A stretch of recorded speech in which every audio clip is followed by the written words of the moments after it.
I wasn't a bad kid, not really. Oh, I've read the stories on the Transmania website, the bad boy to good girl stories. I know that moms sometimes feminize their sons to control their behavior, to tame them, to turn them from adolescent hellions to demure, well-mannered teenage girls. Or so the stories would have you believe. But that wasn't me.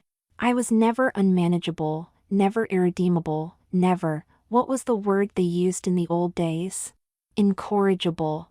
Oh, I partied from time to time, stayed out past curfew now and then, drank occasionally, even smoked a little dope. But I was never a bad boy, in the sense that most people meant it. Maybe my mom just always wanted a girl. Or perhaps she just hated men. That was probably it. In the fall of my last year of high school, my dad left us, ran off with some floozy. My mom's word, that, floozy. Whore sometimes, or slut, but mostly it was that floozy. It had a quaint, almost archaic sound to it. Sometimes she would preface it with fucking, as in, that fucking floozy, with a certain unconscious irony. Fucking was undoubtedly what my dad was after. He ran off with his secretary. The cliché of it was almost unbearable. After his impending departure was announced, I was given the requisite speech. Sometimes, son, sometimes a husband and his wife just find that they can't be together anymore. It's nobody's fault. It just happens. But that doesn't mean that we both don't still love you very much. I sat sullen and unresponsive through this, refusing to make it easy for him. He finished by promising to send money. He honored his responsibilities, he said. It was one of the most uncomfortable moments of my life. He and his new girlfriend quit their jobs and traveled for a while, a honeymoon of sorts, I suppose. He would email me periodically, and now and then I would receive a postcard from some exotic location like Costa Rica, or Hawaii, or Bali. They were always the same, hastily scribbled notes, some variant on the same theme. We're having a wonderful time, but I miss you very much. Love, Dad.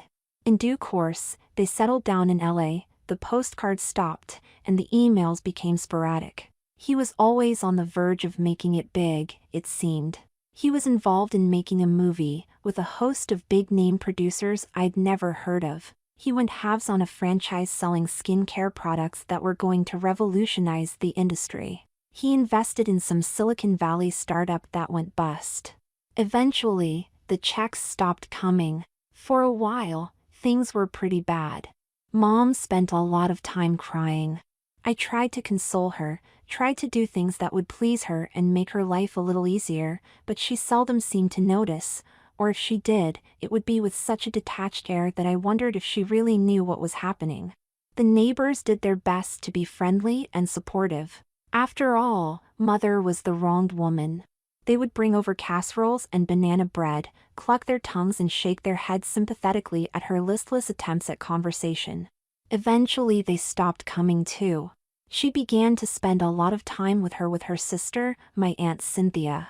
I would come home from school and they would be sitting in the kitchen, my mom sobbing quietly, Aunt Cynthia sitting silently at her side, an arm around Mom's shoulders.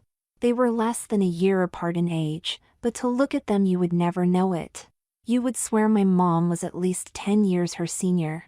Her hair, once so thick and lustrous that she actually modeled in a shampoo commercial when she was in her 20s, grinning and tossing her shining, raven mane in slow motion to the strains of a harp arpeggio, now hung limply around her shoulders, streaked with gray. She had lines at the corners of her mouth and above the bridge of her nose. Only her figure remained unchanged, a figure that, according to my dad in happier times, could silence an entire roomful of men when she made her entrance.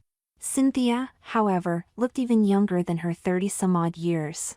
Her own honey-blonde hair, often pinned in a businesslike updo for work, fell in thick, shining cascades almost to her waist when she wore it down. The skin of her face remained unlined and unblemished, her figure, like my mom's, still taut and youthful. She presided over a secretarial pool at a large, successful law firm in the city, and made, in her own words, a shitload of money. She owned a condo in one of the ritzier buildings along the waterfront, a place of hardwood floors, shining chrome appliances, lush carpeted hallways, floor-to-ceiling windows, and airtight security. Hers was on the top floor, and commanded a spectacular view of the city and the bay beyond. She must have spent a lot of money on clothes. She was always dressed in the latest fashions and expensive jewelry, her makeup and nails perfect. She remained unmarried. She had a string of boyfriends, arm decoration in her words, but earned my mom's respect and admiration for refusing to become serious with any of them. Mom went from morose to angry so fast it made my head spin. Perhaps it was just the natural progression of those stages of grieving you read about: denial, depression, anger, acceptance. Or perhaps it was the realization that she would have to get a job. I don't know. Shortly after Dad disappeared, she'd liquidated a sizable insurance policy that was in her name, $50,000, but the house still had a mortgage, and she knew the money wouldn't last long. Her depression was replaced instead by a kind of permanent irritation, which was hardly any better. Much of it was directed at me. Whereas before she seemed to scarcely notice what I did, now she scrutinized my every deed, usually to find fault.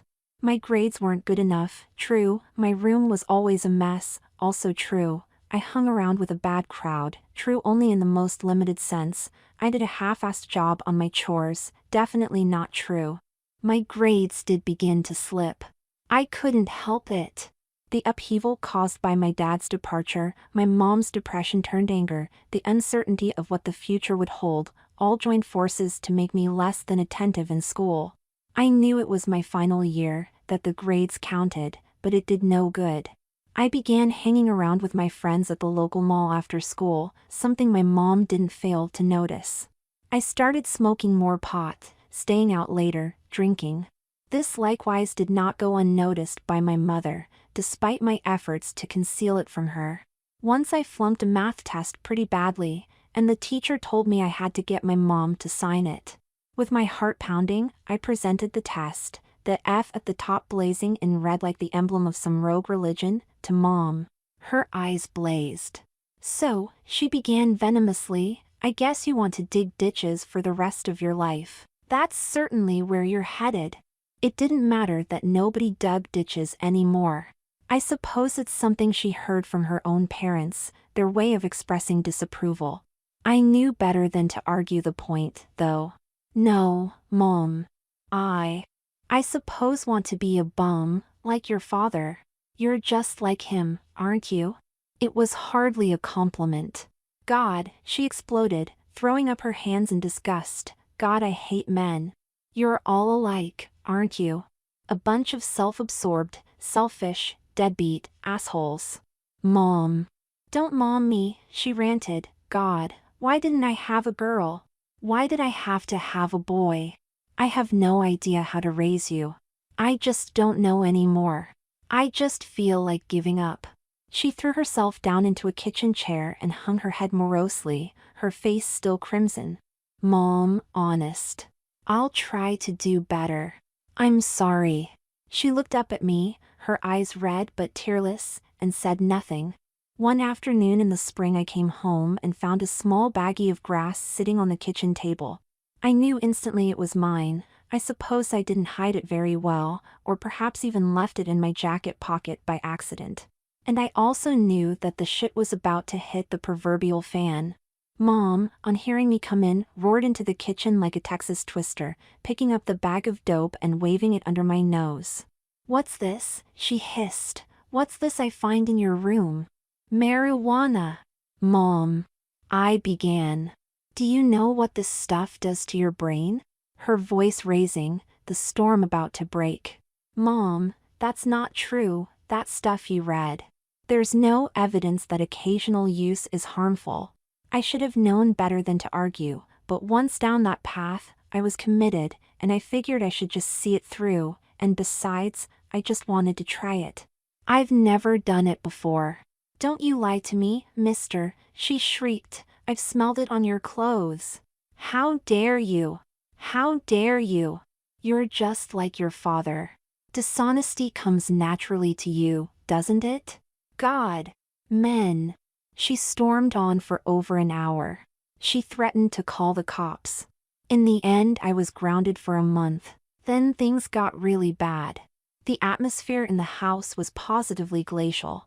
Mom's face seemed permanently set in a chilly mask of disapproval, her voice flinty and cold. My room constantly showed the signs of having been searched, signs she didn't even bother to conceal. Spring wore on. I spent most of it alone, grounded, sitting in my room doing homework or listening to music. The end of school loomed.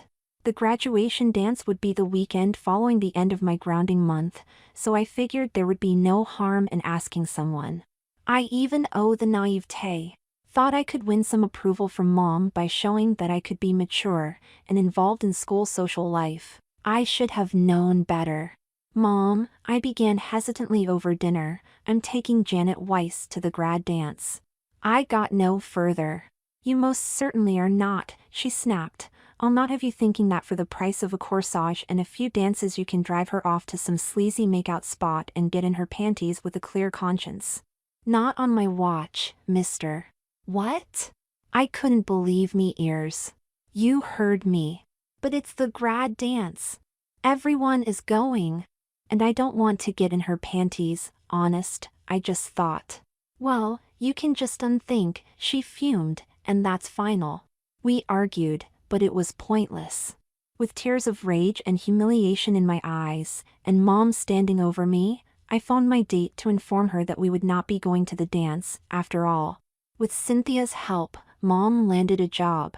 She had managerial skills, though they were years out of date. The last time she'd held a job, computers in the workplace were rare. Now they were everywhere. She would need to get up to speed in a hurry.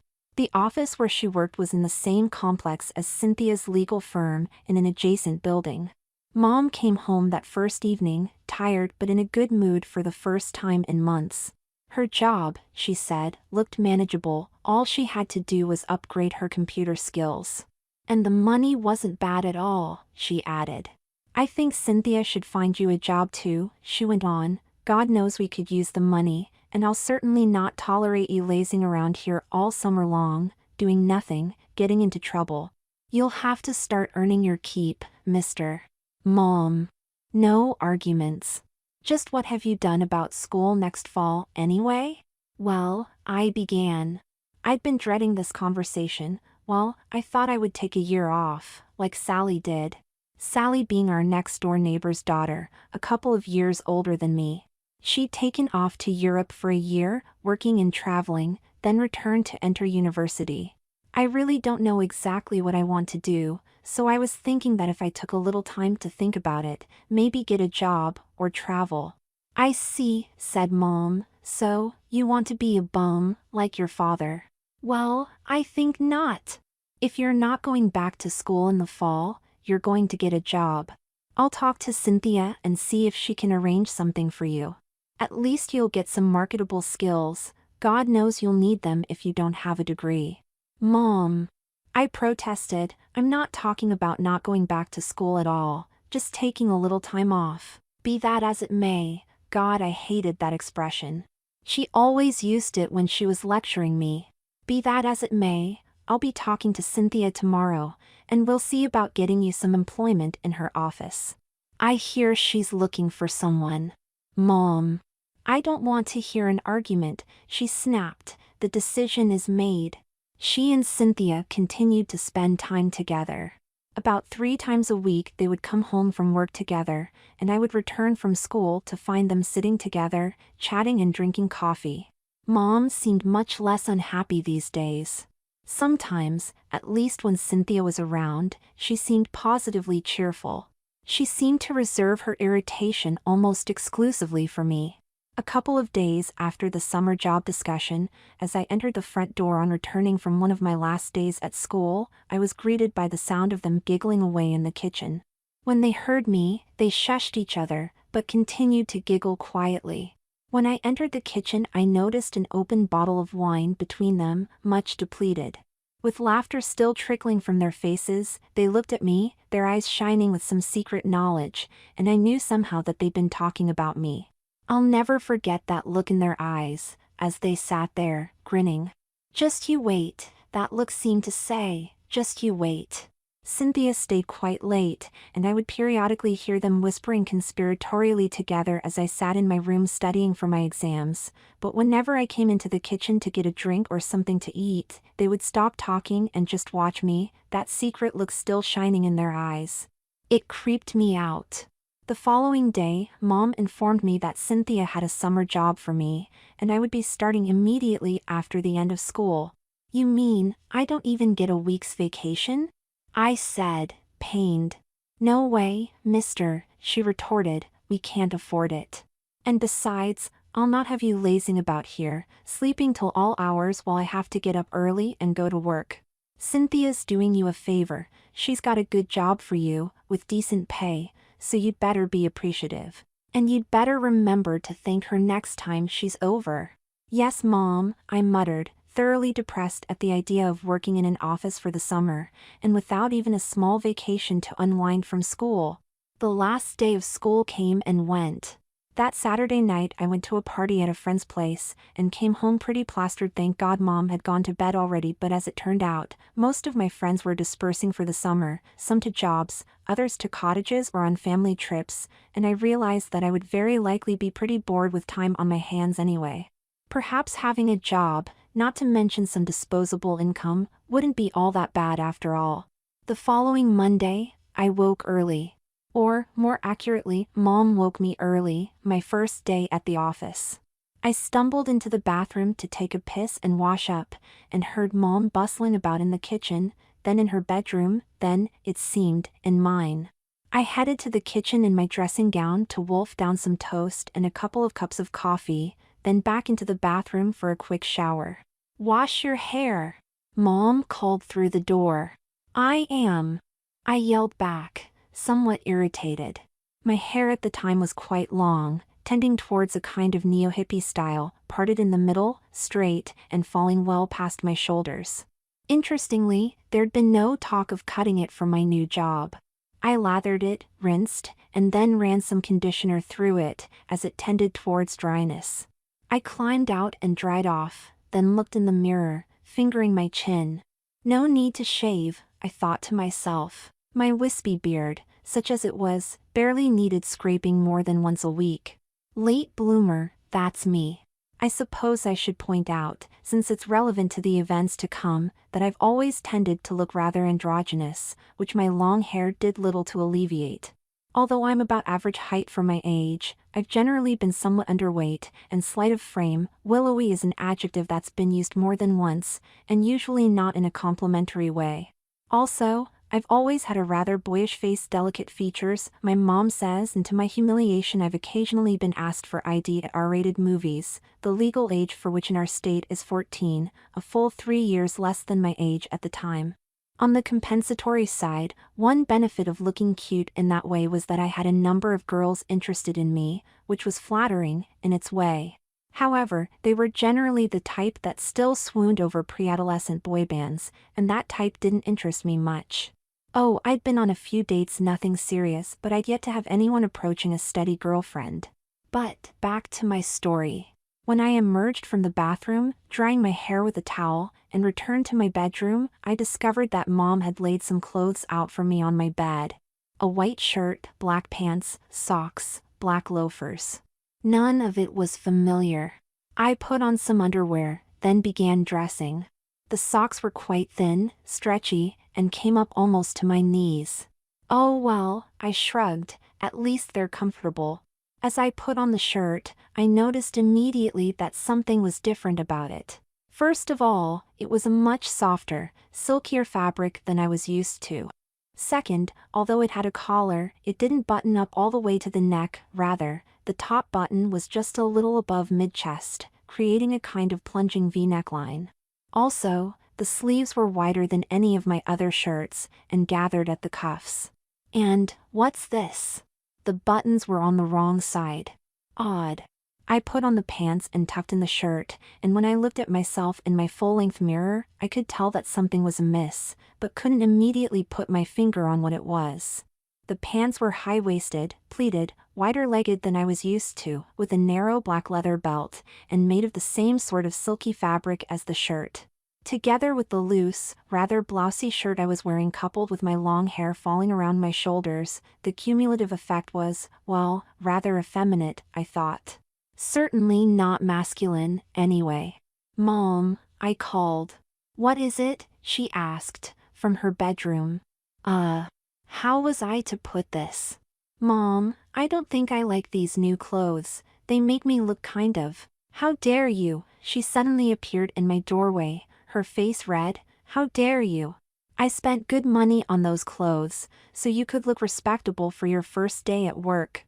More money than I could afford, let me tell you. And you don't like them? You ungrateful brat. Well, that's too bad. You're just going to have to get used to it. I think you look very smart, myself, but I'm sorry I'm not wealthy and you can just throw away anything you don't like and run off to the mall and buy what you want, and then throw that away when you get tired of it." Okay. I protested. "I'm sorry." Geez. Her eyes shot darts at me, then she was gone, back into her own room. The drive to work was uncomfortable, to say the least. In an effort to defuse the tension, I began hesitantly, "Actually, now that I'm used to them, I think they're okay.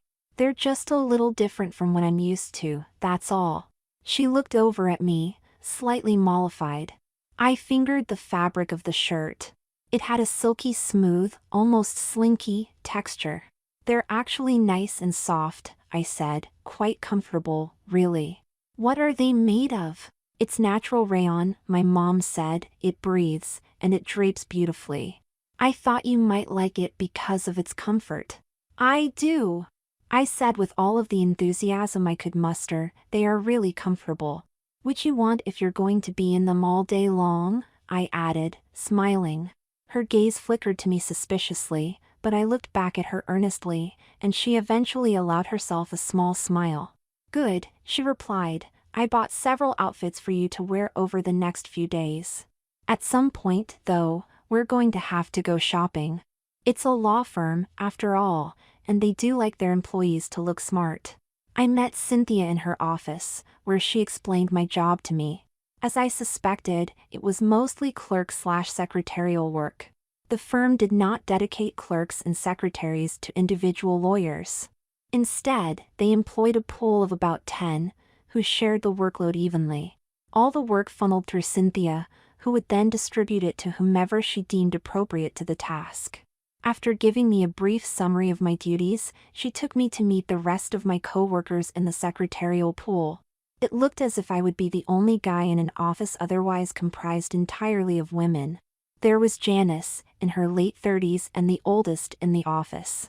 Tall and attractive in a mature sort of way with honey blonde hair and a fashionable shoulder-length pageboy, she was sharp-tongued and witty, with a bluff, speak-my-mind attitude.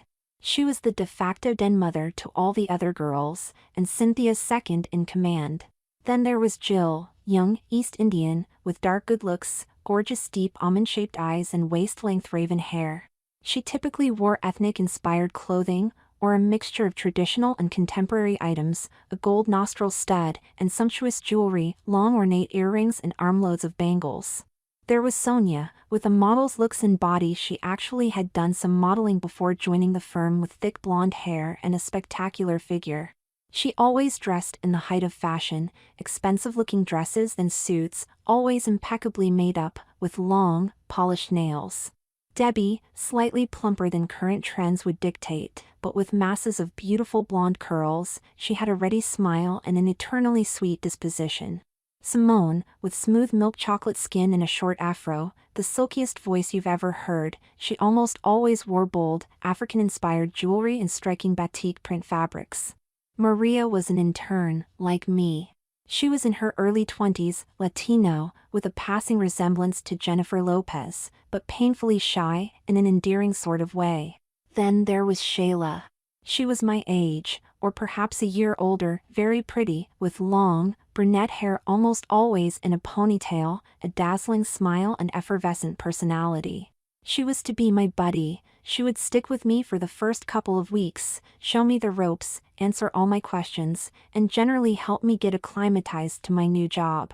"Okay, Chris, let's get started," she said, flashing me one of her trademark smiles. "I'm glad they made me your buddy. I think we're going to get along great." It was true. I took an instant liking to her, and she to me. She was very easy to be with, friendly, and always patient when teaching me some new aspect of my job. Fortunately, one of the few classes I'd done consistently well at in school was computer science.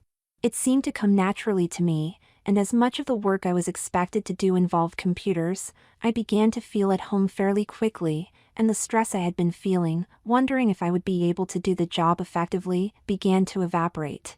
If anyone noticed anything strange in my attire that first day, nobody said anything. The following day, Mom again laid some clothes out for me on my bed, the same black pants, and a different white top. This one had 3/4 length sleeves, and a wide V-neck with a thin collar. Again, the buttons were on the wrong side, and again, as I looked at myself in the mirror, I couldn't help thinking that my appearance had a distinctly feminine undertone. This time I knew better than to say anything, however. That day, while Shayla was demonstrating one of their computer applications to me, a main file server went down, and Cynthia emerged from her office to inform us that most of the work would have to be put on hold until technical support could arrive on site. "Why don't I look at it?" I suggested.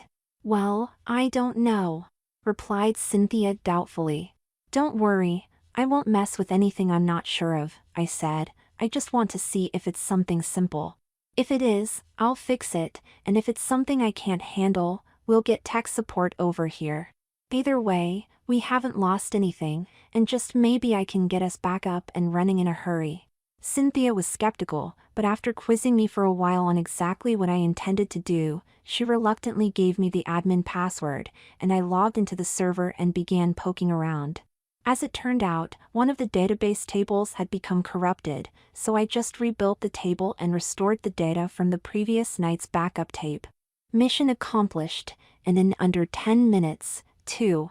I returned to the secretarial office to cheers and applause, and Cynthia came over to thank me personally. It felt great.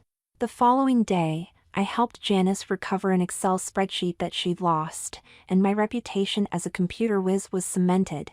From then on, whenever anything went wrong with anything to do with any of our computers, they would call me first to troubleshoot, and only if I decided that the problem was too serious for me to fix would they call the company that provided tech support for our office. Some time later, I would learn that I had incurred that company manager's undying wrath, as his service calls he charged by the call were cut almost in half. Fridays were dress-down days in our office, and that first Friday, Mom laid out some casual clothes for me, tight hip-hugger jeans, and a top that was obviously a woman's blouse. It had short sleeves and a deeply scooped, embroidered neckline. "Mom, I can't wear this," I complained, holding it up. "This is for a girl." "Of course you can wear it," Mom retorted, "and you will. I'm simply trying to help you fit in. You're working in an office of women. You're invading their space, in a way. I don't want them to feel threatened by you. If you tone down your masculinity, just a little, they'll feel more comfortable around you. So put it on, we're late as it is." "Mom, I am sick and tired of your arguments," she snapped. "I know what I'm doing. Nobody will see you except for your coworkers, if you're so damn worried about what people will think. And they won't mind. Now get dressed." I put on the blouse. What else could I do? Anything to avoid my mom's wrath. I looked at myself in the mirror, and managed to half convince myself that it really didn't look that bad. More like an ethnic shirt, really. Kind of hippie-ish. No, not really that bad at all. That morning Cynthia called me into her office. "I've been hearing lots of good things about you," she began, smiling. "Your work is excellent, you're quick and efficient, and everyone says you're being really helpful. I also know that a few times now you've managed to really save the day by fixing some computer-related problem or other. I'm very pleased. The other girls are very happy to have you on staff." "Thanks," I said. I tried to look modest, but I realized that I was beaming in spite of myself. "Oh, and by the way," she added, "I like the way you've been dressing for the office. You look very smart. Keep it up." Later that afternoon, as we were packing up to leave for the weekend, Shayla came over to my desk. "I'm so glad you're working here, Chris," she enthused. "I think we're going to be good friends. And by the way," she added, putting a hand on my arm, "I love the way you dress. You have such a great sense of style." "Thanks," I replied, somewhat uncertainly. That evening, as we were driving home, Mom said, "I've made you an appointment at my salon tomorrow morning to get that mop of yours styled. In case you haven't noticed, you're the poster child for split ends." "Styled?" I echoed, wondering, a little apprehensively, what styled might mean. "Yes," she continued, "it's time you had something a little more suitable for work. Ordinarily, I would assume that meant a haircut, but recent events had put me on my guard." "Oh well," I thought, "we'll cross that bridge when we come to it." The following morning we headed to the mall, the three of us. Cynthia had joined us for breakfast, and had decided on the spur of the moment to tag along. I suspected this had been prearranged. Mom had insisted I wear a similar outfit to the one I wore the previous day, hip-hugger jeans and a blouse. Once at the salon, I was introduced to Lisa, who would be styling my hair. She was nice, bubbly, talkative, friendly. She chattered away nonstop while I leaned back into the sink and she worked the shampoo into a lather. Then back in her styling chair, she snipped diligently away with her scissors, but none of the length disappeared. I was apparently getting styled. As she worked, another girl, who introduced herself as Jessica, sat down next to me after wheeling over a small table. "Your mom wants me to give you a manicure," she announced, picking up my nearest hand and examining the nails intently. "A what?" I stammered. "Oh come on, silly," she grinned at me, "it's no big deal. Lots of guys get them." "Well, they'll look nice, I promise," she said, patting my arm reassuringly. "What are you doing now?" I said, as I suddenly noticed Lisa working with her scissors along the front of my head. "I'm giving you bangs," she said, "the shape of your face just cries out for them. Honestly, it'll look so much better than the way you had it." "Bangs? Guys don't wear bangs anymore, do they?" "Well, maybe they do. I've seen some guys in rock bands with bangs, haven't I?" As Lisa began blow-drying my hair, Jessica went to work with an emery board. Grooming had never exactly been my strong suit, and I'd let my nails grow carelessly long. I noticed that, although Jessica was filing industriously away, my nails weren't getting any shorter. Rather, she was shaping them into ovals, while keeping the existing length. "You're not going to trim them?" I asked dubiously. "Oh no," she responded, wide-eyed, "you have such beautiful nails, it would be a shame to shorten them." Don't worry, hon, I promise, they'll look gorgeous when I'm done." "That's what I'm afraid of," I thought grimly to myself. Meanwhile, Lisa had finished drying my hair, and was starting on it with a curling iron. "Wait a sec," I protested, "I want my hair straight, like I had it." "Mom's orders," Lisa said briefly, "she wants your hair to have some body, and I have to say I agree with her. Trust me, honey, you don't want it to hang limp like it was when you came in. It'll look so much better with some curl to it." Some curl turned out to be a lot of curls. When she had finished, I had feathery, eyebrow-length bangs that framed my face. My hair was fairly straight on top, but then cascaded in a mass of curls around and past my shoulders. "God!" I exclaimed, "I look like a girl." "You look way cute," Lisa retorted, "honestly honey, you look so sexy." "Totally," Jessica said, "really babe, you look awesome." She fluffed my hair with her fingers. "God," she commented, "I'd love to streak it, put some blonde highlights in. Honestly, that would look so fabulous." By this time, Jessica had finished shaping my nails and had produced a bottle of clear polish. "No way," I said firmly, "nope. That's going too far. No nail polish." "Oh come on, sweetie," she said coaxingly, "for me? Please? Really, lots of guys get clear polish. It's no big thing, really." "Sure," Lisa chimed in, "lots of guys." "Come on. Be brave." "I'd rather not." "Aw, Please? If you don't like it, I'll take it off, really. Well. Great, she said excitedly, you're going to love it. She began brushing the polish onto my nails. She gave them 2 coats. There, she said when she was done, that'll protect and strengthen them. Now don't touch anything for a few minutes until they dry. She held my hands up and examined them intently. Well, she said decisively, personally, I think they look gorgeous. I hope you don't want me to undo my beautiful work. Well, I guess not.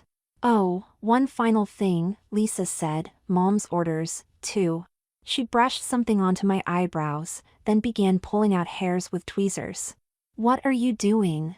I asked, alarmed. Don't worry, honey, she said as she worked, just giving them a little shape. Nothing drastic. She was done in a few minutes.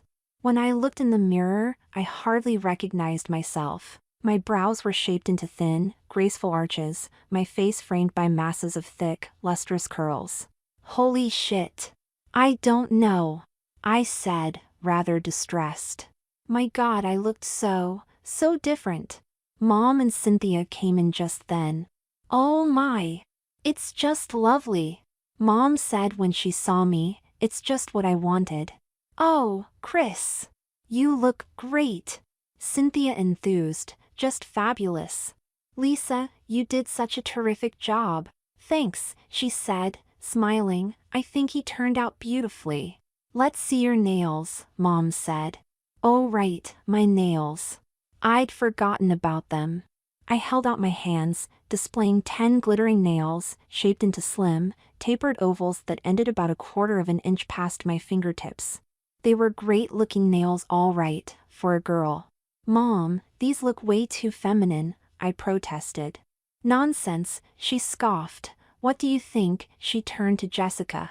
I love them, she responded, honestly, hon, I think they look beautiful. And they so suit you. I was outnumbered. As Mom settled the bill, I kept staring at myself in the mirror. With my tight jeans, scoop-necked blouse and billowing curls, it was difficult to determine the sex of the creature that stared worriedly back at me in the mirror. I realized with a start that if I'd seen someone like that in the mall, I would probably have tried to get a better look, thinking it might perhaps be some really cute girl. My God. How can I show my face in public like this? Oh well, I hoped fervently, perhaps some people will think I'm a girl, and maybe not look too closely. Surprisingly, that appeared to be exactly what happened. As we walked down the mall and out to the car, I gazed around apprehensively, scrutinizing every look I got, but nobody stared, nobody did a double take. As we left the building, an older man held the door for us and smiled politely. Did he think I was a girl? I wondered. The rest of the day, Mom was positively cheerful, and that evening she took us out for dinner. The following Monday, Mom laid out charcoal gray slacks and a sky blue long-sleeved blouse for me to wear.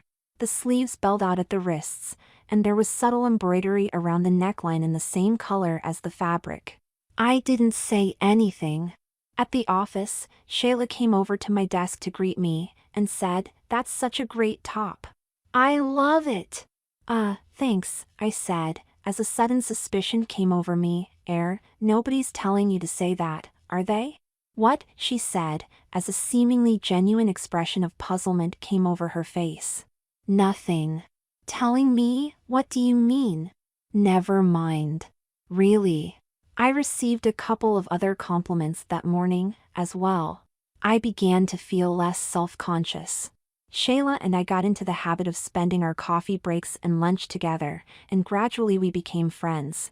She was really nice, I liked her a lot, and I think the feeling was mutual. Work continued to go well, and the money was great. On my first payday, I received a check that was more money than I'd ever held in my hands before in my life. It was exciting. Later that week, Mom asked me to drive over to the mall and pick up some things for her. In particular, she had a long list of things she wanted from the drugstore. She gave me a detailed list: shampoo, conditioner, skin creams, makeup, and so forth. As I perused the makeup aisle at the store, the cosmetics girl came over and asked if I needed any help. I had a few items in my hand that Mom had asked me to pick up, some mascara, foundation, and a particular shade of lipstick that she usually wore. "That's a good foundation," the girl commented, "but you might want to try a different shade of lipstick. I think the one you have there might not really complement your skin tone." "Oh, no," I protested, deeply flustered, "it's not for me. It's for my mom." "Oh," she said, looking rather flustered herself, "oh, sorry. I thought." "It's okay," I replied, feeling a blush rising to my features. If I needed any more evidence that my appearance was becoming increasingly feminine, that was it. But what could I do? I felt trapped. The next day Mom wanted to see my nails. "They're starting to look a little ragged," she commented. "The polish is on my dresser. Would you get it, please?" I complied, noticing as I did so that the label on the bottle described it as a nail strengthening polish. "Longer, stronger nails in 2 weeks, guaranteed," the caption promised. But I didn't want longer, stronger nails. Did Mom want me to?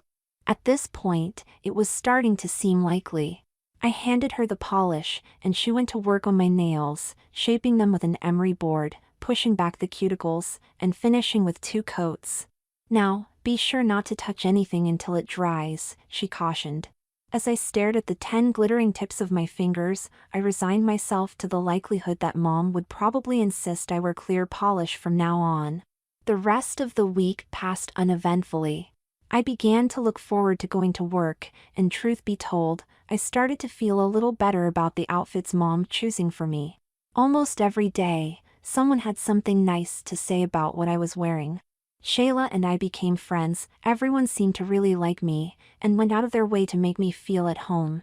Sunday night, as we were finishing dinner, Mom again asked to examine my nails.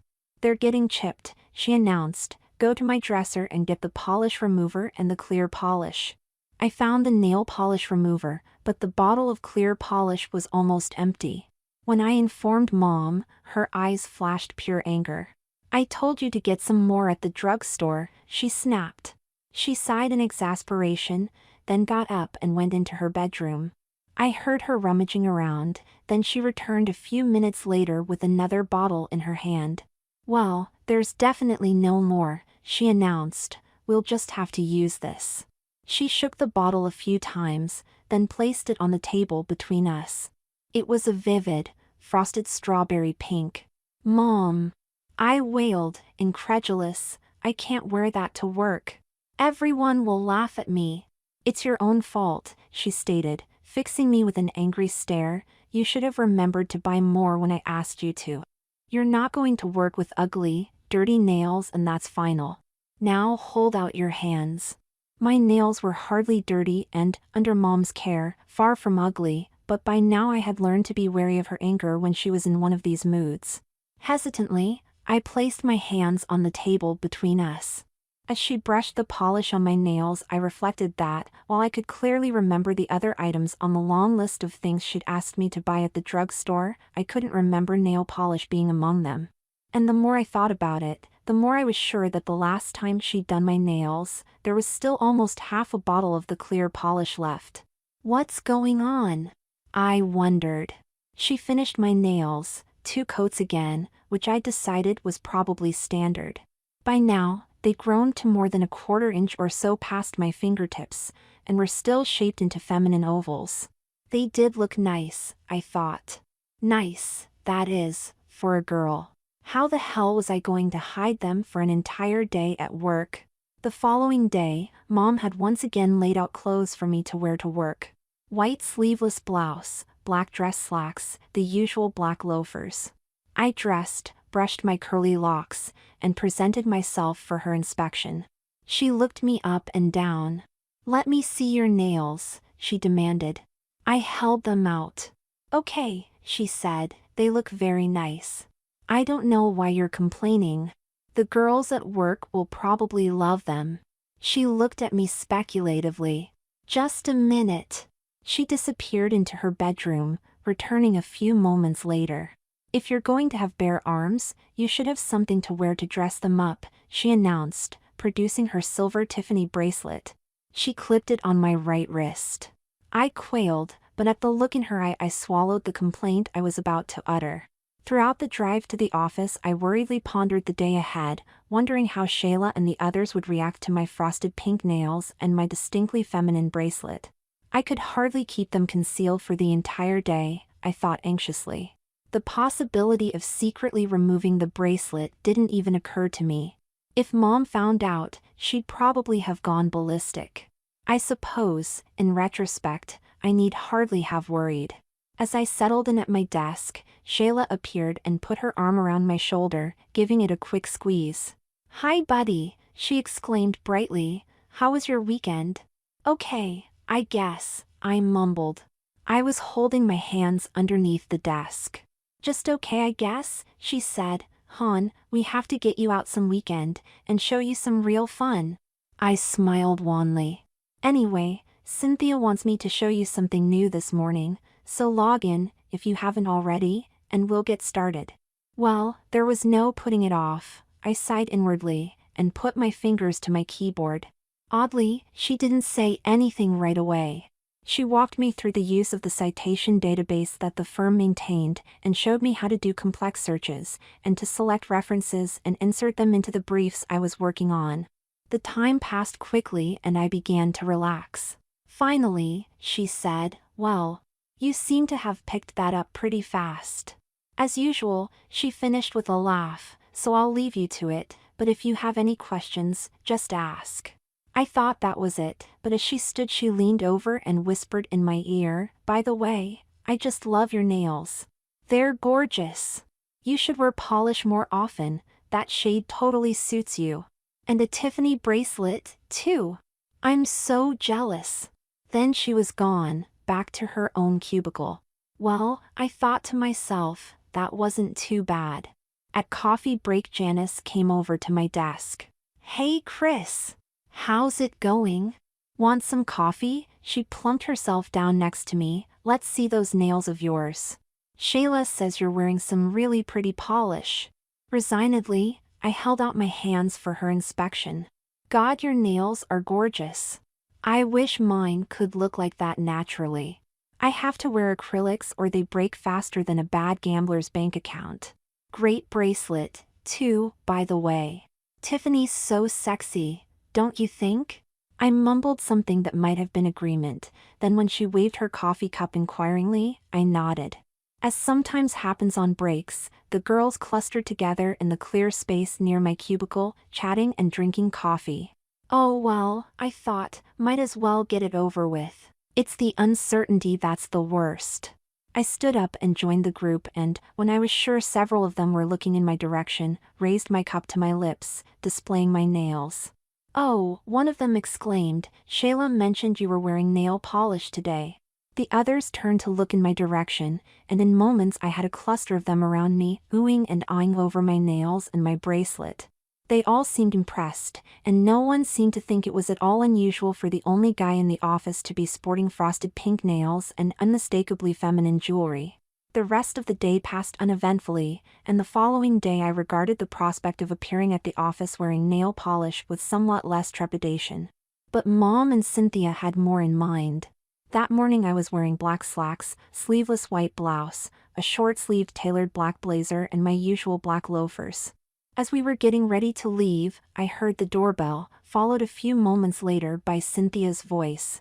As sometimes happened, she stopped by our house on the way to work if she had something to discuss with Mom.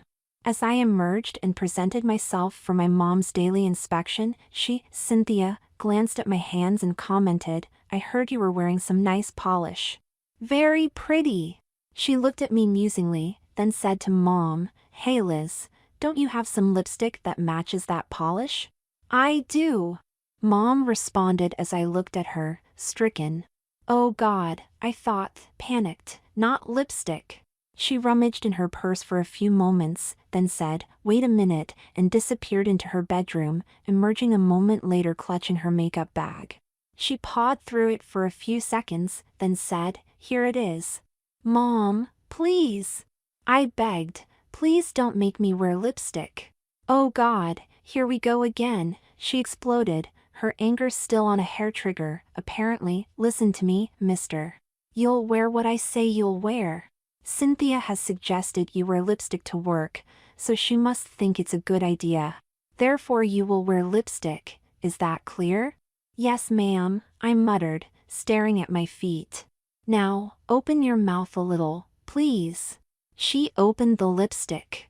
I obeyed, and she smoothed it over my lips while my heart plummeted into my feet. Now, do this, she said, biting her lips and rubbing them together. I copied her, still looking at the floor. Look at me, she commanded. I looked up. She was silent for a moment, regarding me. She mused, something's missing. She rummaged again in her makeup bag, producing a tube of mascara and a compact. Now, look up, she said, brandishing the mascara wand. She stroked some on my lashes, upper and lower, then opened the compact and stroked a wisp of blush onto my cheeks. Perfect, exclaimed Cynthia, grinning. Oh my God, I thought despairingly, as I caught sight of myself in the hall mirror. There's no way I can get away with this. Before was bad enough. Before I looked like a sissy. Now I looked like a girl. It was true enough. With my thick tresses cascading around my shoulders, my short-sleeved women's jacket and now obvious makeup, the person gazing back at me with a frightened expression was, at best, of indeterminate sex, feminine more than anything else, a girl but for the lack of breasts. What next? I wondered. What would they want me to wear next? I knew somehow that my ordeal was far from over. But, though I may have regarded it as an ordeal, work was, in fact, far from unpleasant. Each new way they thought of to make me more and more feminine was greeted, somehow, with fresh enthusiasm and support from the women at work. Nobody ever expressed anything less than complete acceptance and approval. That day was a case in point. When I, with pounding heart and tube of frosted pink lipstick in my jacket pocket, for touch-ups, Mom had said, clearly expecting me to be wearing it all day, I was greeted by no great uproar or shocked expressions, just the usual friendly greetings and casual chatter. During the mid-morning coffee break, as we stood around talking, Shayla stood next to me and I fancied that several times her eyes strayed to my lips, but she said nothing, just smiled. As we were wrapping up at the end of the day, she came up to me and laid a hand on my arm, saying, "Have a good evening, Han. And I hope you wear makeup more often. You looked fabulous today." So she had noticed, and so, no doubt, had everyone else. As I rode home with Mom, I found myself, unexpectedly, feeling a little disappointed that no greater fuss had been made. Did I miss the more overt approval I'd received earlier? It's certainly possible, I admitted. It's kind of nice being the center of attention, particularly of a group of attractive women, even if it is for being almost as feminine as them. Wednesday brought no further changes, but on Thursday, a different set of slacks lay across my bed, along with a silky, wide-necked lavender blouse with bell-like elbow-length sleeves, perhaps the most feminine top she'd put out for me so far. Oh well, I thought as I slipped into it. It's not like it's completely unexpected. But the slacks were different from any that I'd worn so far. They were tight, hip huggers with bell bottoms. And they were way too long, the hems of each leg trailing on the ground. "Mom," I called, "I don't think I can wear these slacks. They're too long. They bunch up and drag on the floor." She appeared at the door to my room and assessed them. "They certainly are," she said, decisively. "Let's see what I can come up with." I thought she'd come up with some alternative slacks, but I was wrong. "Here," she said, appearing again in the doorway, "wear these. They'll keep the hems off the ground." In her hand was her black high-heeled leather boots. "Mom," I said anxiously, "I can't wear those. I've never worn high heels before. And what will everyone think?" "Well, you're going to have to learn," she stated. "I don't have any other slacks for you to wear, so you're just going to have to make do. Unless you want to wear a skirt." Oh shit, I thought apprehensively, I'd better keep my mouth shut. I wouldn't put it past her to make me wear a skirt, and that's the truth. And as for what people will think, she went on decisively, probably nobody will notice. The legs of your slacks will cover them. Yeah, As long as I'm standing still, I thought, but when I sit they'll be visible, and anyway, everyone will know I'm wearing heels as soon as I walk, I'll bet. There's no way I'd be able to hide it. And besides, she concluded, has anyone laughed at you yet? Or made fun of you? Well, no. Well then, she nodded, satisfied. Mom had me walk up and down the living room until I was able to walk in her boots without wobbling or stumbling. Put your weight on the balls of your feet, she instructed, that's it. Much better. But my gait was much different, I knew. My hips swung from side to side in a distinctly feminine manner, my steps were shorter, and I knew that that was something anyone would notice instantly. I was right. As I entered the office, Janice greeted me and her gaze instantly pivoted downward to my feet. Determined to act as if nothing was amiss, I returned her greeting and sat at my desk. Her eyes were still on my feet, and as I sat the cuffs of my slacks rode up so that the slender heels of my boots were clearly visible. Sexy, she grinned, love the shoes. They're boots, actually, I said, with all the nonchalance I could muster, acting as if wearing heels was nothing out of the ordinary for me, and slid my slacks up to show her. Oh, those are gorgeous, she exclaimed, where did you get them? Oh, I forget, I replied evasively, not being able to improvise a response on the spur of the moment. They look like they came from Aldo, Janice went on, they always have the cutest boots. Well, aren't you the sexy little thing today? She went on, grinning. By coffee break, it seemed that everyone in the office knew that I was wearing yet another new feminine item, high heels. That day was payday, and on the way home, Mom suggested we go out for dinner to celebrate. Was it my imagination, or was Mom friendlier and, well, nicer to me the more I acquiesced to her attempts to make me more feminine? I pondered this as we drove over to Outback, a favorite restaurant of ours. Should I put it to the test? I resolved to do so. I was ravenous, and chose my usual steak dinner. No baked potato, this time though. Mom cautioned. Why not? I asked.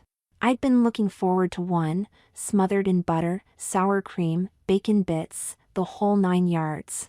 Full of carbohydrates, she replied, I want you to keep that nice figure of yours.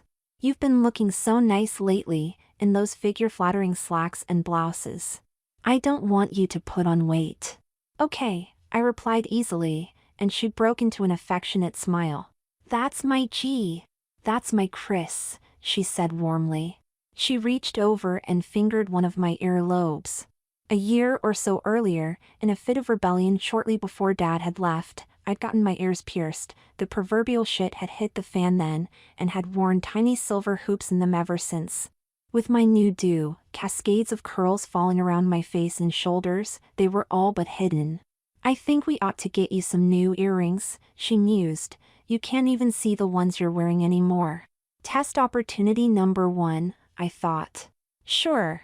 I responded with artificial heartiness, I think that's a great idea. She broke into another smile of what seemed pure fondness. I'm so glad you agree, she gushed. In fact, I think we ought to take a little of our paychecks and go shopping for some new clothes this weekend. Okay, I responded a little less heartily. What does she have in mind?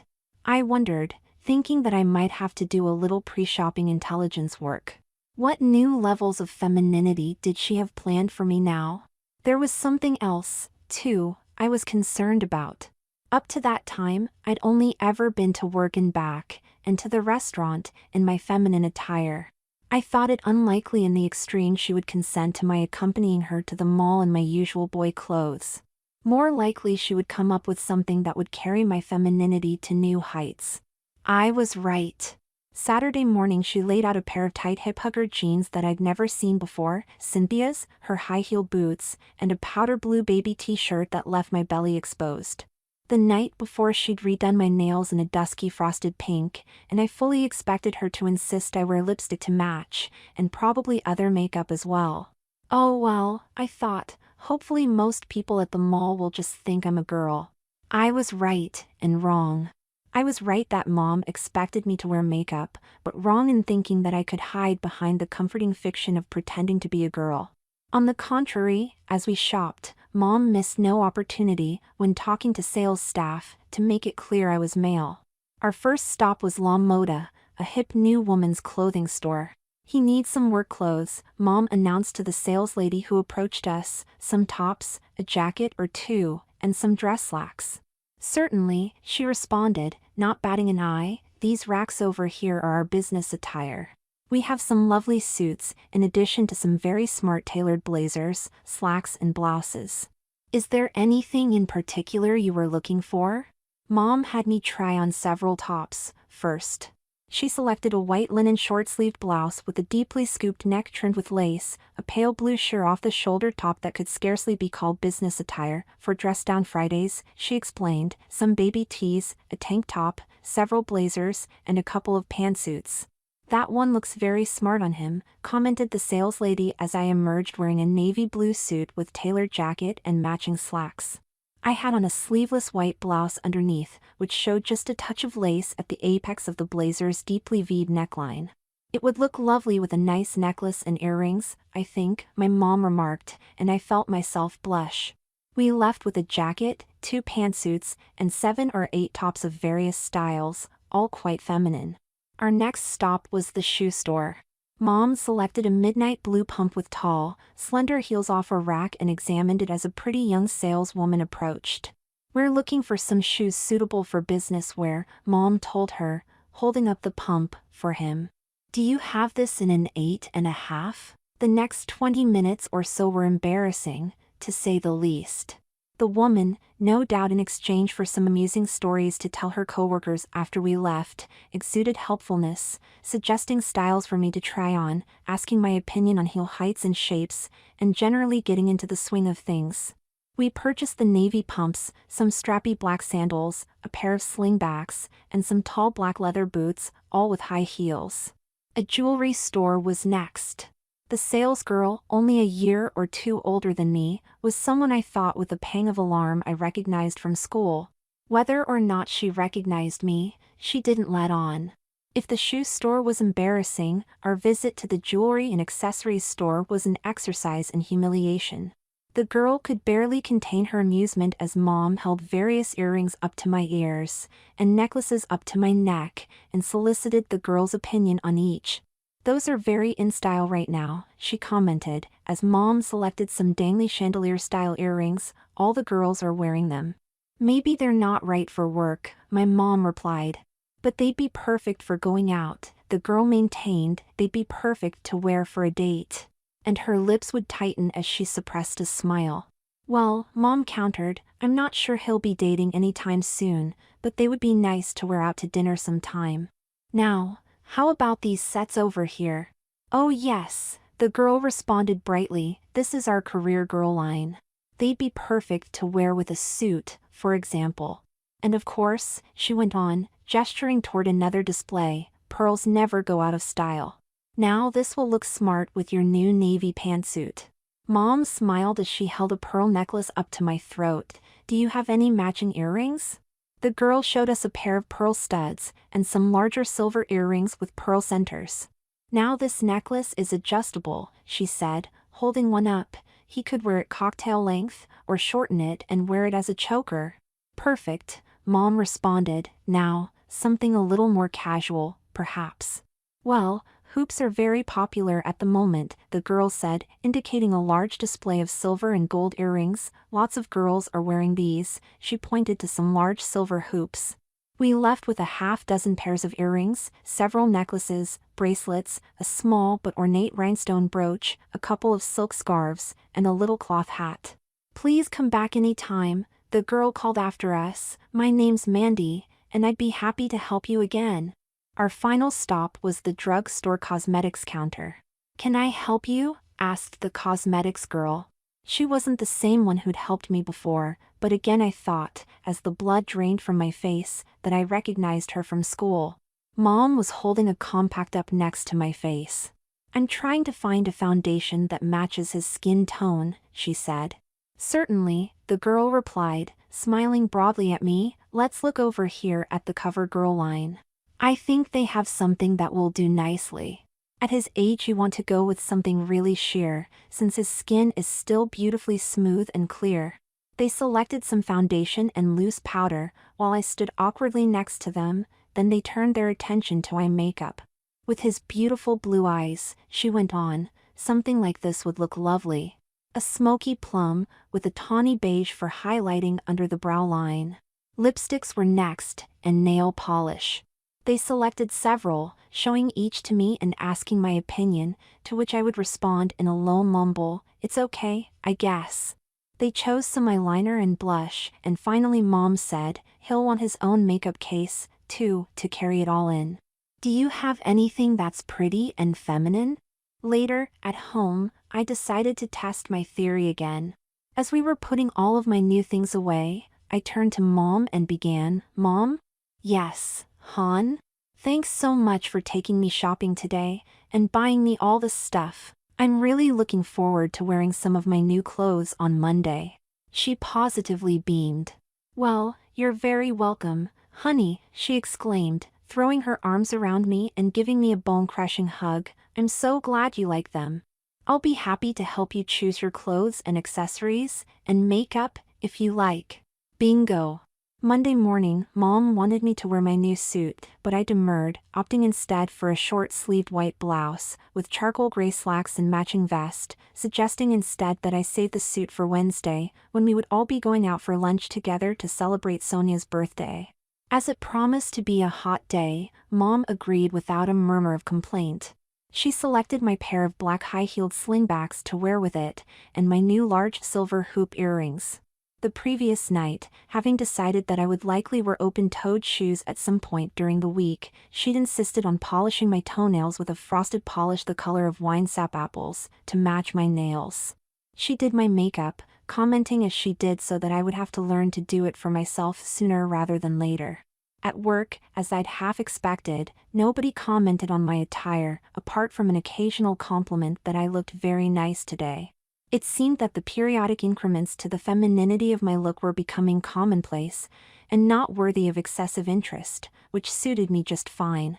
Mind you, I was beginning to enjoy the compliments, and, truth be told, to my mild surprise I found myself rather missing the extra attention.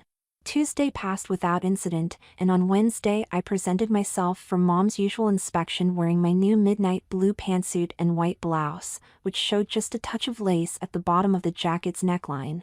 Mom selected the pearl necklace and earrings to go with it. For some reason, my heart did a backflip at the thought of wearing pearls. I wasn't sure why. Could it be that I was actually looking forward to wearing them, or was it that pearls were, in my mind, a quantum leap forward in the femininity of my dress? Reluctantly, I admitted to myself that it might just be a little of both. When Shayla arrived at work and made her usual pilgrimage to my desk to say hello, her face lit up when she saw me and she said, My, don't you look lovely today? You're all dressed up for Janice's party, aren't you? I love the suit, and pearls look great on you." I felt myself blush as I modestly acknowledged the compliment. Lunch, as it turned out, was fun. The entire staff, including Cynthia, gathered at a nearby restaurant, with Sonia as the guest of honor at the head of a long table. The waiter went around the table taking orders, and when he came to me he said, "And for you, miss?" A hush fell over those sitting close enough to hear, who were no doubt wondering how I would respond. In a voice that I hoped sounded feminine, or at least androgynous, I placed my order. When he'd gone, Shayla, who was sitting next to me, squealed excitedly, "He called you miss," and the others burst into giggles. "Now you're really one of us," she exclaimed, and hugged me. All the way back to the office, I replayed that comment in my mind, and each time it gave me a strange, warm, tickly feeling in my gut. Was it really better to be a girl than a boy? Was I really now one of them? The thought was curiously comforting. My mind whirled. That weekend, I had a daring idea. As we were sitting down to Saturday breakfast, I plucked up my courage and ventured, "Mom." "Yes, hon? What would you think of me going shopping by myself? I'd like to buy some casual clothes and stuff to wear when I'm not at work." "And what sort of things were you thinking of buying?" she inquired, her eyebrows going up. Well, I began to recite the speech I'd been rehearsing in my head since I'd gotten up, hoping to sound casual and off the cuff. I was thinking maybe some nice jeans to wear with my boots, shorts maybe, some casual tops, and maybe some more sporty jewelry, maybe even a denim skirt, or something.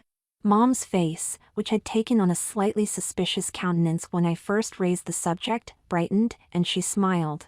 "I think that sounds like a great idea, honey.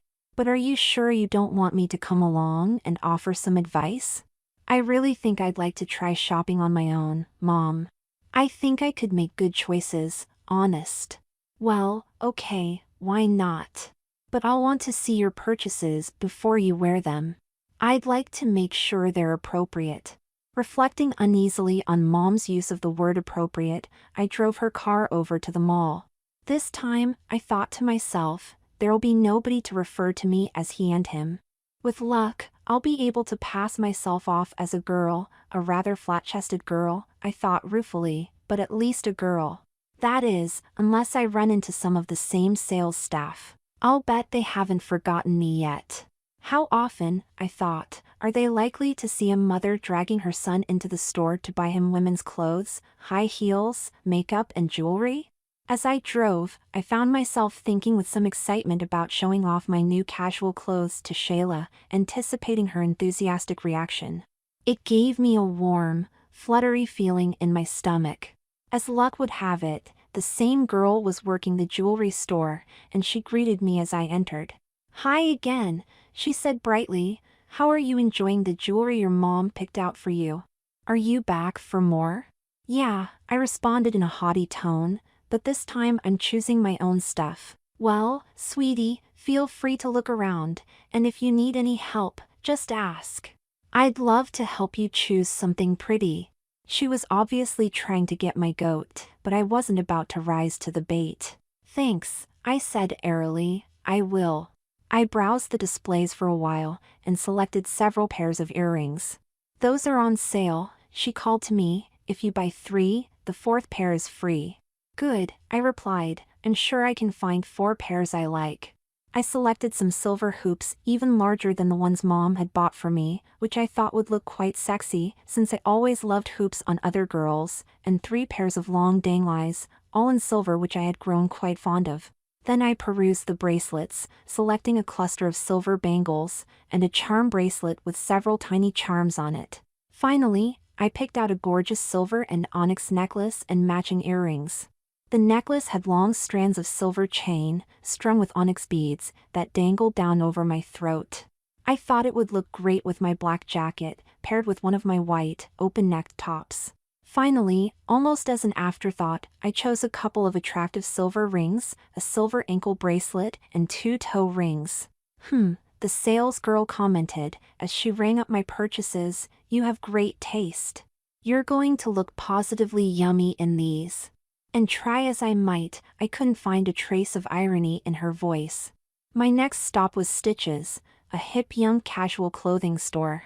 The young salesgirl who helped me was fashionably clad in a low-cut sleeveless crop top that displayed more than a little tattooed cleavage, and an ultra-short flared denim skirt, paired with impossibly high-heeled ankle boots. Her blonde-streaked black hair was pulled back at the crown of her head with a velvet scrunchie, and she wore several pairs of big silver hoops in her multiply pierced ears, and an armload of silver bangles. I thought she looked delicious, and I found myself wondering, with a start, whether I was attracted to her, or whether I really wanted to look like her. With her help, I selected 2 pairs of tight hip-hugger jeans, long enough to wear over heels, a belt to go with them, several cute tops, some really short denim shorts, and a denim skirt like hers. Then, when I pointed out some short-legged jeans another girl was wearing, she said, "Oh, you mean our capris? Sure. They're sale right now. Check these out." I bought a pair. At no time did she ever behave as if I was anything other than just another teenage girl like herself. I left the store feeling smug. That wasn't so hard, I thought proudly to myself. I browsed the shoe store for a while, but didn't see anything I couldn't live without, then on impulse, went into a store that sold leather goods. I found a shoulder-strap black leather purse I could afford, and bought it. I drove home excitedly. I could hardly wait to show Mom my purchases. Her reaction was all I'd hoped it would be. "Why, these things are gorgeous," she exclaimed, holding up each item in turn, "although some of these tops are a little daring, don't you think? But what the heck, if you got it, flaunt it, that's what I always say," she finished, giggling. "And I love the jewelry you picked out. You've really acquired some excellent taste, honey." She held up the necklace I'd chosen. "Did you get this for work?" she asked. "It would certainly go with some of your outfits." "Yeah," I replied animatedly. I thought it might look good with one of my black outfits. Maybe my black blazer, or my black pantsuit. "Definitely," she agreed. "I can't wait to see it on you." Bingo, again. We passed a pleasant evening, talking fashion. The next 2 weeks passed without any incidents worth mentioning. One evening Mom sat me down and showed me how to apply my own makeup and how to do my nails properly. It was now full summer and I, and everyone else at the office, abandoned jackets and heavy clothes in favor of light summer attire. I didn't get a chance to wear my new necklace for some time, but with the relaxation of the office dress code in deference to the summer heat, I did get a chance to wear some of my casual purchases, the less risque ones, anyway, and on Fridays, my new capris. I continued to wear makeup and jewelry every day, and most days, high heels. My nails and toes were always polished, and on days when I wore open-toed shoes, I liked to slip on my new toe rings, which I thought made my feet look really nice. Summer wore on, and as fall approached, Mom once again suggested we go shopping, this time for some fall clothes, which were just beginning to make their way onto the racks. We headed once again to the mall, and into La Moda, the boutique that always seemed to have the best selection of business wear. As we entered the store, I noticed a mannequin in the window. It was wearing a beautiful midnight blue skirt suit, a tailored blazer, slim mid-thigh length skirt. My heart began to pound as I abruptly found myself wondering how I would look in it. While Mom sorted through a selection of blouses, I casually wandered over to the suit rack and surreptitiously searched for the suit in my size. When I found one, I pulled it out and held it up against myself. Mom looked over. "Do you like that suit?" she asked. "Well, why don't you try it on?" she urged. Excitedly, I slipped into a dressing room and stripped, then donned the suit. It fit beautifully. I stood on tiptoe, imagining how it would look with matching high heel pumps. The blazer was very fitted, nipped in at the waist and darted at the bust. With a shock, I found myself wondering how it would look with the swell of breasts beneath it. I emerged and stood before the three-way mirror, turning from side to side. "What do you think?" Mom asked. Now or never, I thought to myself, as I realized I was about to take a daring leap forward on my own. "Well," I hesitated, "it doesn't quite fit here." I fingered the darts at the bust. "It's a little loose." "You mean you don't want it?" She seemed a little put out. "No." She looked a little puzzled. Then, I think the light dawned, and she smiled. "Oh, okay. Let's get it, then we'll see what we can do." We left with the suit, another jacket, and a couple of tops. Then we headed down the mall. "Let's go in here," she pointed as we passed La Vie en Rose, a high-end lingerie store. Heart pounding, I followed her in. "Can I help you?" A pretty young sales clerk smiled at us as we entered. "Yes, my mom took charge. We're looking for some bra and panty sets." "I think he'll take a 34B." There was that he again. I felt my face color, but we're not sure. "It's his first bra." The saleslady looked a little startled, but recovered quickly. "Certainly," she said cheerfully. "Well, then perhaps we should measure him, to make sure. There's no returns on lingerie, I'm afraid." She looked over at me, and in spite of my excitement I felt a sudden wave of embarrassment and couldn't quite meet her eye. "Fine," Mom responded, "we're going to want several, but we'll start with white, I think." The lady, whose name tag indicated her name was Ashley, produced a measuring tape. "Hold your arms out," she instructed, "and we'll just check your size." She wrapped the tape around my chest. "Yup," she confirmed, 34. "And I think a B cup will be just right. Nicely in proportion with your body," she concluded, smiling at me. "We have some wonderful styles, on sale this week. She went on, I think this one's lovely. She selected a bra from the rack. It had firm, slightly padded cups, prettily lace-trimmed. Do you have any breast pads to go in the cups? Mom inquired. Certainly, the saleslady replied, but I'm afraid all we have are these foam ones. To get proper ones you would probably have to get some mastectomy breast forms. I can give you the name of a store that sells them. These will do for now, I think, Mom said. Let's get you a dressing room. She led me over to the back of the store and into the dressing room area, and pulled a curtain aside. Here you are, she continued, handing me the bra and breast pads. Let me know if you need anything. I removed my t-shirt and examined the bra. I wrapped it around myself backwards, doing up the hooks in front, then turned it around, and slipped the straps over my shoulders, then pushed a pad into each cup. With butterflies swirling in my stomach, I looked at myself in the mirror. There it was, the feminine shape I had dreamed of since I first saw myself in that suit. I felt a surge of excitement.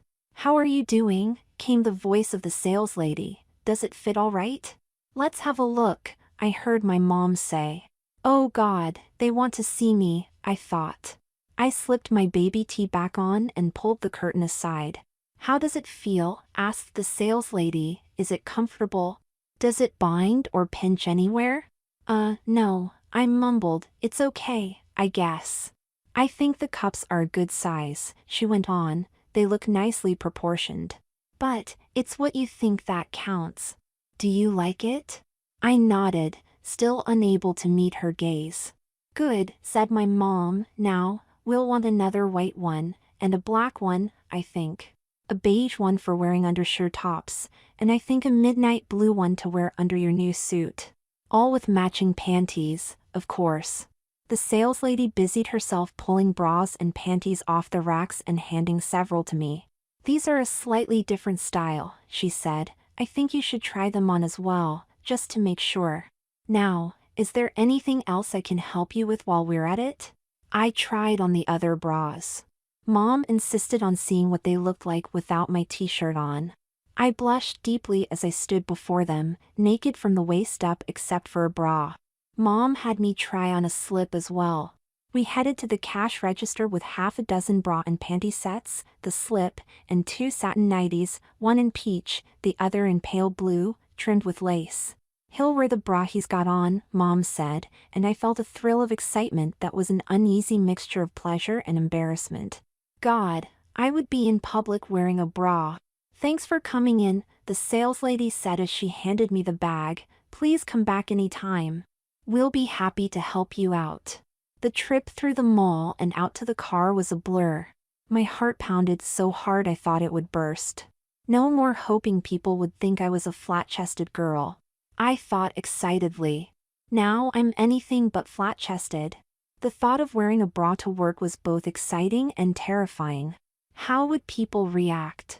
I wondered. What would they think? Monday morning, I rose early and showered, then dressed meticulously, wanting everything to be perfect. I put on my midnight blue bra and panties, filling the cups with the foam breast pads, and my navy pantyhose. Then I slipped on a white sleeveless, low-cut blouse, and finally, with trembling hands, my skirt suit, first the skirt, then the tailored blazer. Excitedly, I admired my slim legs and the swell of my breasts in the mirror, imagining myself striding confidently into the office, walking gracefully in my heels, heads turning, eyes popping. I slipped on my strappy black high-heeled sandals, then clasped my pearl necklace around my neck and inserted the matching pearl studs. I brushed my hair and fluffed it with my fingers so that my curls fell prettily around my shoulders. Mom did my makeup. I was too excited to do it properly. She brushed eyeshadow on my lids and stroked a little eyeliner along my lash line, then applied mascara. She stroked a few wisps of blush on my cheeks, and finished with a dusky pink lip gloss that matched my nails. Then, 20 minutes later, with my pulse pounding and my heart in my throat, I walked into the office and sat down at my desk. It seemed like every pair of eyes in the room was on me. There was a hush for a few seconds, then it seemed everyone rushed over to my cubicle. Oh my God, Chris!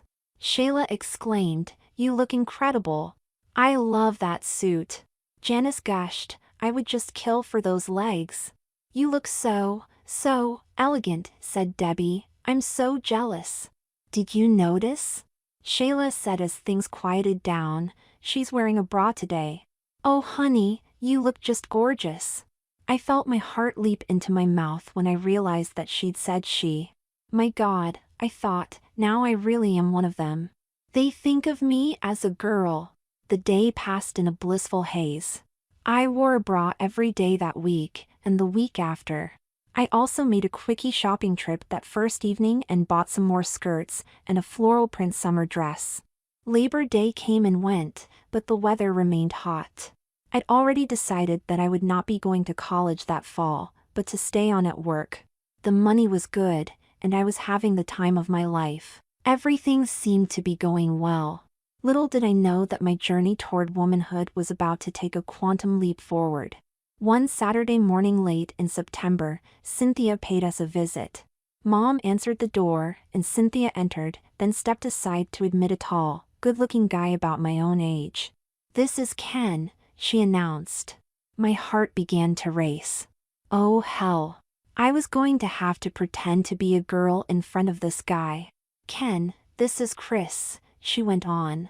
I offered my hand demurely, and he shook it, smiling. Pleased to meet you, Chris.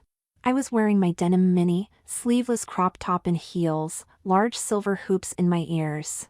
Thank goodness I'd gotten around to putting on some makeup, I thought with relief. Ken, it turned out, was the son of a close friend of Cynthia's who had been doing work around the condo for the summer. Now fall was here, he had returned to medical school. A doctor. Mom smiled, impressed. Well, I have a long way to go, he replied, 6 more years of med school, then my internship. But at least I'm enjoying it.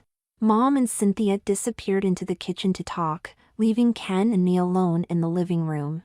My heart hadn't slowed down any, as I realized that I would have to entertain him while they were here. What if he discovers I'm a guy? Would you like something to drink? I asked. Sure, he responded, whatever you've got would be great. Lemonade? Sounds perfect. We sat in the living room and talked.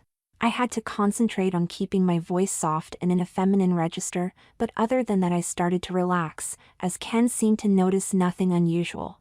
I told him about work, carefully editing out anything that might reveal my true gender, and in response he chattered uncomfortably about medical school and his plans for the future. Hey, he said suddenly after he drained his lemonade glass, would you like to go for a walk? It's such a beautiful day. My heart jumped a little at the thought, but by now I was feeling confident, almost reckless, in my ability to pass as a girl, so I agreed. I found a pair of sunglasses, as it was a bright day, and we set out. We walked side by side down to the river and along the footpath that ran next to it, chatting amiably. We talked about movies that we'd seen, the summer just passed, our plans, anything and everything. Finally, as we reached the end of the path and began to walk back, he turned to me and said, you know, you really look great. You're very pretty and quite feminine. Honestly, I never would have guessed. My heart leaped abruptly into my mouth. Guessed? Guessed what? Well, that you're, you know, not really a girl. So he knew all along. How did you know? I asked, somewhat alarmed. Well, Cynthia told me, of course. Before we came over here. But wait. It's okay, honest, he protested, waving his hands, as he saw my panicked expression. Really, it's okay. Like I said, you're just so attractive and feminine, it's hard to think of you as anything other than a girl. You look great. We walked some more, and he asked me how my present mode of dress had evolved, and I gave him a compressed, slightly edited version of the past summer, removing most references to any coercion on the part of my mom and Cynthia, trying rather to give the impression that it was mostly my idea. As I talked, and Ken responded with interest and encouragement, I felt my nervousness evaporate. When we reached the walkway to my house, he turned again to face me. Hey Chris, look. I realize this is kind of short notice, but my school is having their annual Harvest Moon Dance tonight. Would you like to go? My heart seemed to be spending a lot of time in my throat these days. Oh my god. A dance? Was he asking me for a date? I hesitated. Are you sure? I mean, I am a guy. Sure and sure, he responded cheerfully. I think it would be fun. I was kind of thinking of going, but I never got around to asking anybody. It'd be cool, I bet. We could laugh about how we're fooling everybody, and what they would think if they knew the truth. But what if someone finds out? I asked nervously. It could be really embarrassing. For both of us. I don't think we need to worry about that, he replied. I was serious when I said that if I didn't already know, I would never guess. I'm positive we can pull it off, no problem. Just think of how exciting it will be. And it would be a new experience as a girl you can have. I'll bet you've never been on a date as a girl before, have you? No. That's for sure. I agreed. I never even thought about it before now. Well then, it's settled, he said. Pick you up at 7? That would give us time to grab a bite to eat before the dance. Oh my god. I'm going out on a date with a guy. As Ken drove off, I ran inside and into the kitchen. Mom. Ken's asked me to go to a dance with him. Really, she said, her eyebrows going up. I thought he might, Cynthia grinned. And what did you say? Mom added. Well. I hesitated. I think I said yes. It all happened so fast. Mom grinned. Well then. A date. What are you going to wear? I stopped. Oh hell, what was I going to wear? All my clothes were either business or casual. I had nothing that would do for a dance. Well then, Mom declared, looking over at Cynthia, we don't have any time to waste. Let's get shopping. We drove over to the mall, the three of us, and into La Moda. Mom and Cynthia descended on the rack of party dresses, each starting from opposite ends. After a few minutes of frantic rummaging, Cynthia said, Aha. Here honey, try this on, as she pulled a shimmery black mini dress from the rack. It was beautiful, low-cut with a short, flippy skirt and spaghetti straps. It was made of some sort of fabric worked through with iridescent threads that sparkled in the light. Heart-pounding, I seized the dress and darted into the changing rooms. I undressed and slipped the dress on, squirming the zipper up the back and tugging it smooth. Oh wow, it was gorgeous. Excitedly, I ran out of the changing rooms to show Mom and Cynthia. When they saw me, their eyes popped. Wow. Cynthia breathed, wow. You look amazing. It's perfect. Mom declared, although, he's going to need a strapless bra. Let's go. Cynthia responded, we still have some shopping to do. We bought the dress, then raced down the mall and into La Vie en Rose. We're looking for a nice black bustier, Mom told the sales lady, for her 34B, and I think a matching garter belt and stockings.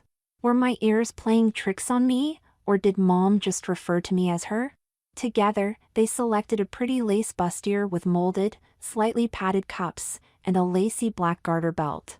Trust me, Cynthia whispered, holding up the garter belt, you'll love wearing it. It'll make you feel 10 times sexier. At that moment, I hadn't had time to decide whether I wanted to feel 10 times sexier, but there was no time to think about it. I tried them both on, both fit perfectly. Cynthia selected some sheer black lace-trimmed stockings, then, after paying for our purchases we dashed out to the parking lot. Oh my god, it was after 4 o'clock. As we rushed home, Mom said, you can wear those strappy black heels with that dress, and between Cynthia and me, I'm sure we can come up with the right accessories. Once at home, I tore into my room and stripped, then into the bathroom for a hasty shower. I dried myself off and slipped on my black panties and my mom's satin dressing gown. As Mom dried my hair with a blow-dryer, I redid my nails and toenails in a deep, rich maroon. Then, while I waved my hands and kicked my feet impatiently to dry them, she curled my hair with her curling iron and pinned it up into a sweeping, romantic updo, with soft tendrils falling prettily around my neck and ears. Lingerie was next. My nails were still not quite dry, so Mom fastened the bustier around me, slipping my breast pads into the cups, then the garter belt, while Cynthia looked on. Next, she slid my new sheer black stockings up my legs and clipped them to the garters. Cynthia was right. As I caught sight of myself in my full-length mirror, I felt a deliciously seductive shiver of excitement. As Mom helped me with my makeup, she asked, "Would you like to try false eyelashes?" "Nothing too long. Just enough to really bring out your eyes." Okay, I replied, "but only if they look natural. I don't want them to look phony." "Don't worry, honey," she said, "your aunt and I will make sure that you look absolutely perfect for your date." Date. Boy, that word sure made my heart leap into my mouth. Almost unable to sit still, I waited while Mom ran a thin line of glue along each lash and attached them to my eyelids, then went to work with eyeshadow, eyeliner, and mascara. Lastly, I did my own blush and lipstick, finishing up by smoothing on a little gloss with my fingertip. Finally, the dress, and my strappy high heels. As I was looking in the mirror and tugging a few errant folds out of the dress, Mom went into her room, returning a minute or so later saying, "Here. I thought you might want to wear these." In her hand was her beautiful, delicate rhinestone necklace, matching earrings and bracelet. "Oh, Mom. Thank you. Are you sure?" "Of course I'm sure, honey. I want you to look your best tonight, and I think this set will really complement your outfit." She fastened the necklace around my neck and straightened it, while I put in the earrings. Finally, she clasped the slim bracelet around my right wrist. "Now, let's have a look at you. Oh honey, you look absolutely stunning." It was true. As I looked in the mirror, a pretty teenaged girl, dressed up for a night on the town, stared back, giving me an excited, slightly tremulous smile. "Let's go and show Cynthia," Mom said, grabbing my hand. Cynthia had retired to the living room to wait, and was sitting on the sofa reading a magazine. "Oh my God," she gasped when we appeared, "Chrissy, you look absolutely breathtaking. Ken is going to be speechless when he sees you, I guarantee it." I grinned excitedly, then said suddenly, "Wait. What will I do for a purse?" "Just a minute," said Mom, racing down the hall. A moment later she reappeared. "Here. Use this," she said, handing me her black beaded evening bag. I went back to my room and slipped my lipstick, blush, mascara and a few other sundries into it, then went back to the living room. For the next 20 minutes I paced up and down, unable to sit still, butterflies swooping and circling in my stomach. Now and then I would look at myself in the mirror and smooth out an invisible wrinkle or make minute adjustments to my hair. Then the doorbell rang, and my heart flew to my mouth. Mom answered it, and I heard her say, "Hello, Ken. My, don't you look handsome this evening? Come on in." "Hello, Ms. Miles," I heard him say in reply. "Is Christine ready?" Christine! That was the first time anyone had used the feminine form of my name. Wow. I thought, Christine. For tonight anyway, that's me. Ken entered, and I made my entrance to the front hall and stood demurely in front of him, a nervous smile on my face. "Wow," he gasped, "Christine, you look unbelievable. Totally gorgeous." "I can't believe it." "Believe it," Mom announced, grinning, "while you two have fun tonight. Try not to be too late. And don't drink and drive." "I won't." Ken promised. "I never do." Bye. My mom waved to us from the porch as Ken opened and held the passenger door of his car for me. I slipped into the seat, sitting first, then swinging my legs in, as I had seen girls do. Then, we were alone in the car. "I thought we'd eat at Latino's. Does that suit you?" Ken asked as he started the car. "Sure," I replied. "I love that place." We drove to the restaurant, and I found myself sitting stiffly in my seat, responding to Ken's easy chatter with stiff, monosyllabic utterances, a moist, tremulous smile pasted on my face. "Relax, God, relax," I told myself. "Take it easy." I forced myself to sit back in my seat and listen to Ken's conversation as he told me more about school, his classes, the dance ahead. Gradually, I felt myself loosen up a little. We parked, and he came around to my side of the car and opened my door for me. How gallant! I thought to myself, smiling at him and exiting the car as gracefully as I could. We sat down at our table and a waiter appeared to take our drinks orders. I ordered a wine spritzer, while Ken opted for a beer. We chatted for a while, and gradually I felt myself begin to relax. Ken was easy to be with. He seemed to know I was nervous, and went out of his way to try to set me at ease. "Your nails look great," he commented, as I raised my drink to my lips. "Thanks," I said. "I guess I'm lucky, my nails are really strong, and it's easy to grow them." "The polish I borrowed from my mom," I added, grinning.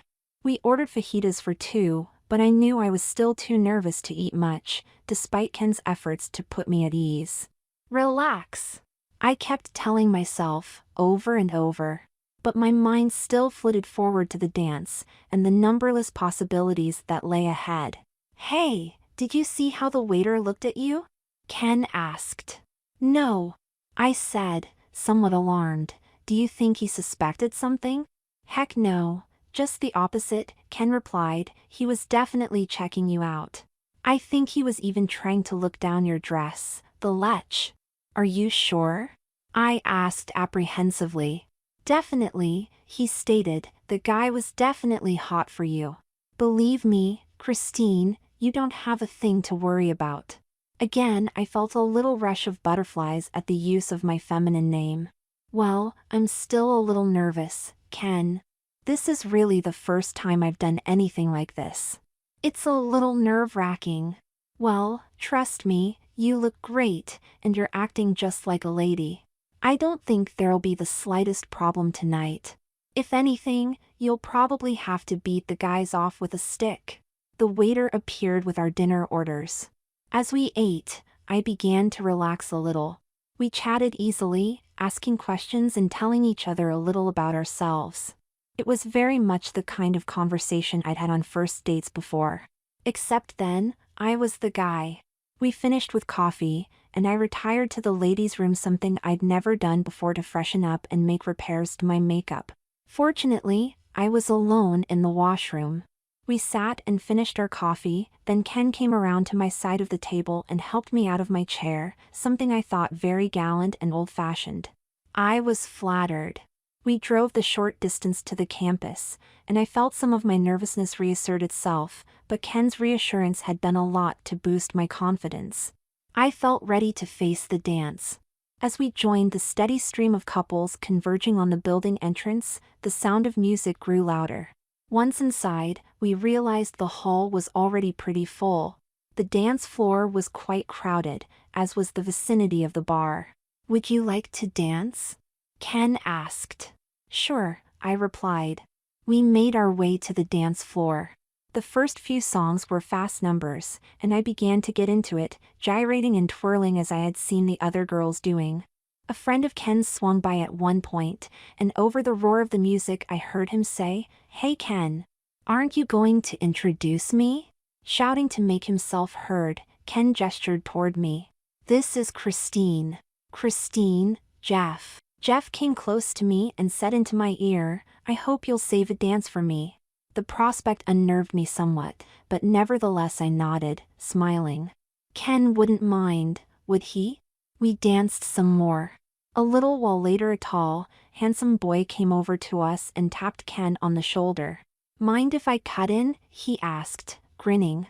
Shit, I thought, another complication, just when I was beginning to relax. He and Ken switched partners, and as Ken danced away with the other's girl, the boy smiled at me. "Dance?" "Sure." We danced together for a while, and I was grateful for the loudness of the music, which made conversation difficult. I learned that his name was Paul, and that he was on the football team. "Are you and Ken dating?" he yelled over the roar of the band.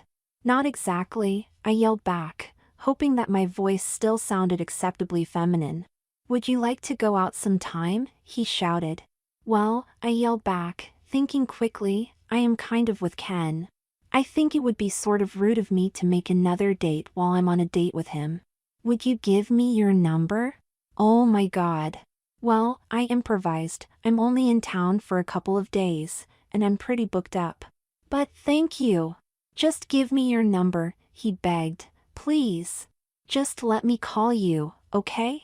I'm sorry, Paul, really. I'd love to, but it just wouldn't work. Maybe next time I'm in town.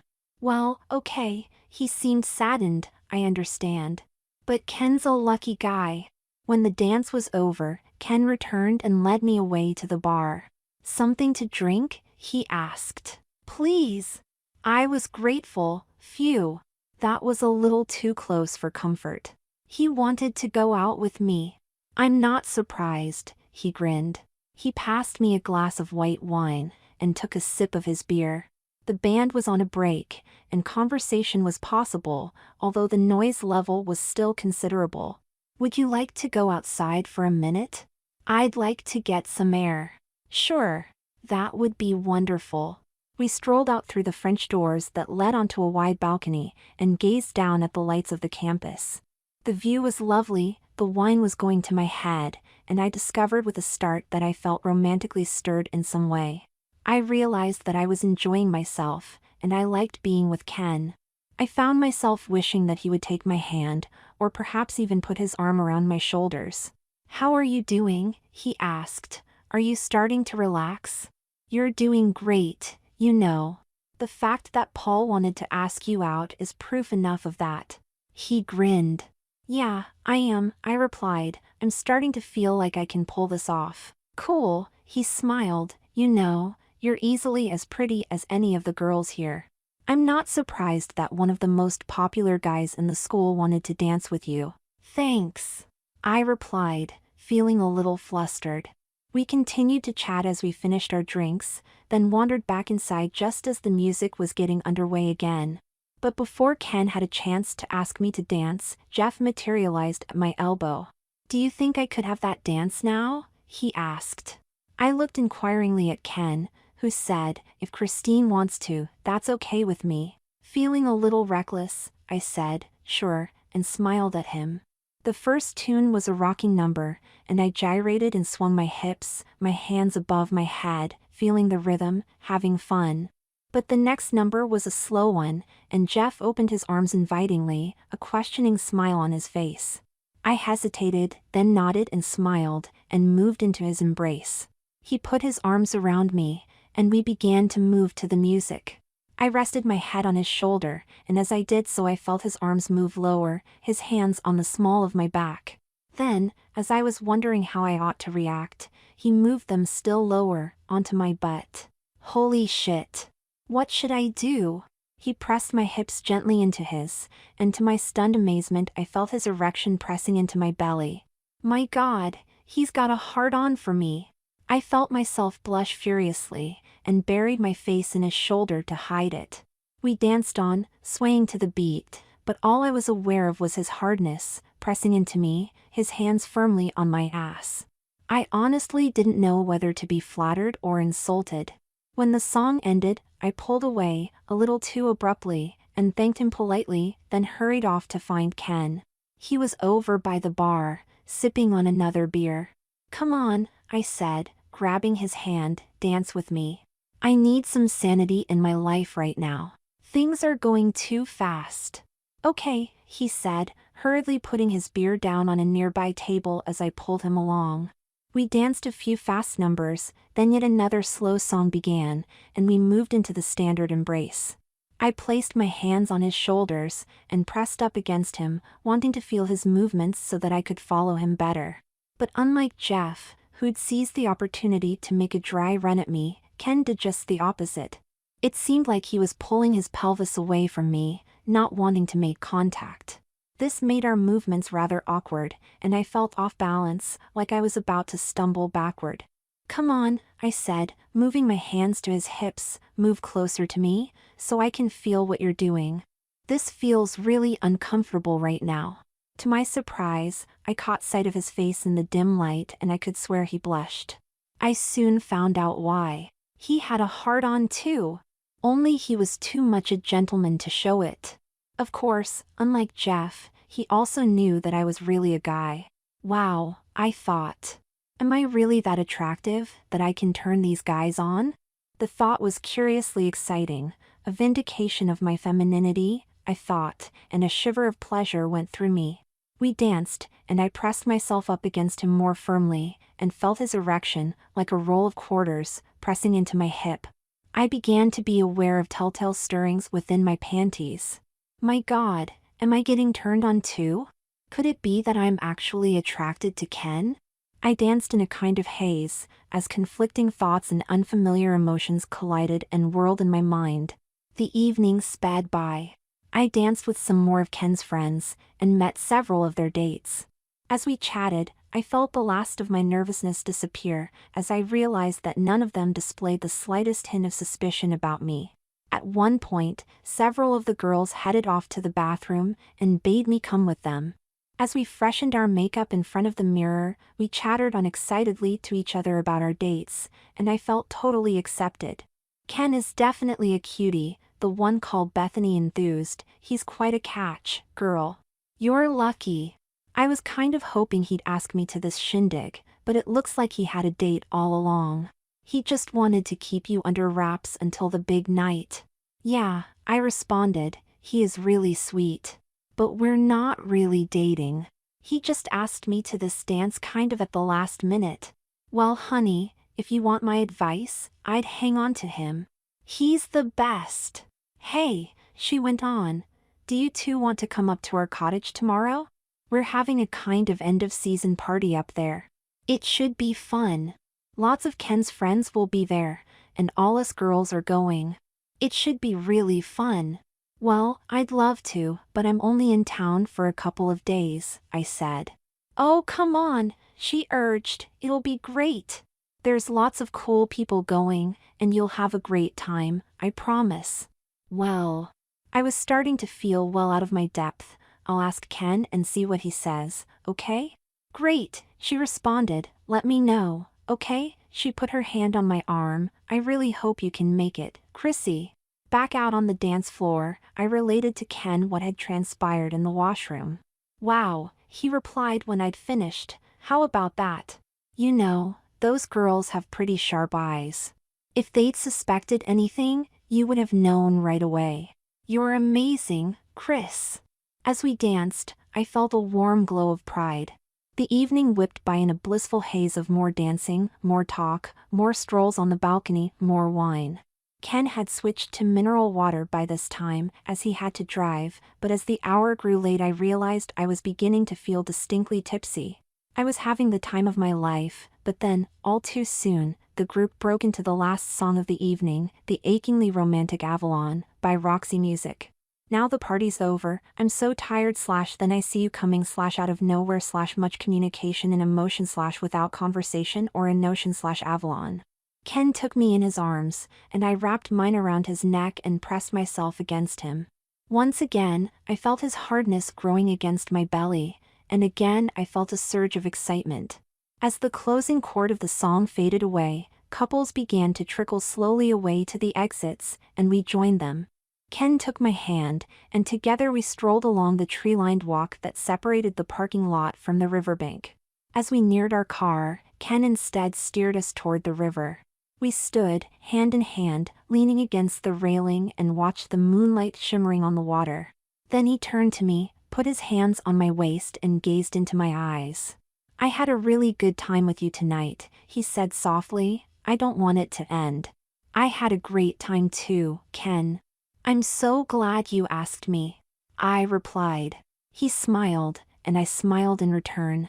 There was a moment of silence, then his eyes flitted to my lips, and he leaned in toward me. Oh, my God! He wants to kiss me! I realized suddenly, with a surge of emotion. What do I do? I closed my eyes, and in a moment I felt his lips on mine. Electric shocks ran through me. Almost without conscious thought I slipped my arms around his neck and held him tight. I parted my lips, and a moment later I felt his tongue searching for mine. Our tongues met and danced, and a rush of excitement flowed through me. Oh my God! I'm kissing a guy! My mind whirled dizzily. I felt the telltale stirrings once again within the confines of my panties, and felt Ken's steely hardness pressed against me. His breathing grew more rapid, and I felt mine speed up as well. The kiss lasted, it seemed, for several minutes. Then he kissed my cheeks, my chin, my neck, my eyelids, my throat, as I closed my eyes, tilted my head back, and gave myself over to pleasure. At that moment, he could have asked anything of me, and I would have eagerly complied. But Ken proved to be a gentleman. Smiling, he once again took my hand and led me to his car. He opened the door and I slid in, then he hopped in the driver's side and started the engine. As we drove through the darkened streets toward my house, I found myself wishing that his car had one of the old-fashioned bench front seats so I could snuggle up against him as he drove. Instead, I contented myself with resting my hand high up on his thigh. After we pulled to a stop in front of my house, he once again leaped out and circled the car to open my door for me. He took my hand to help me out, and together we walked, our arms around each other, up onto the porch. Then once again he took me in his arms and we kissed passionately. "I want to see you again," he whispered in my ear, "as soon as possible. Is that okay?" "Oh yes," I breathed, tightening my embrace. "Any time you want." "How about tomorrow night?" "Actually, I guess that would be tonight, since it's well after midnight." "Of course. That would be wonderful," I said, excitedly. With a final kiss, we parted, and I stood on the porch and watched as he walked down the walk to his car and drove away. It was very late, and I was exhausted. The house was in darkness, Mom evidently asleep. In my room, I undressed slowly and reflected on the evening. That I was attracted to Ken was beyond doubt. I adored being held by him and I loved kissing him. Already I was so excited about seeing him again that evening that I could barely sit still and daub makeup remover on my eyelids. I took off my dress and lingerie, hanging the dress carefully in my closet.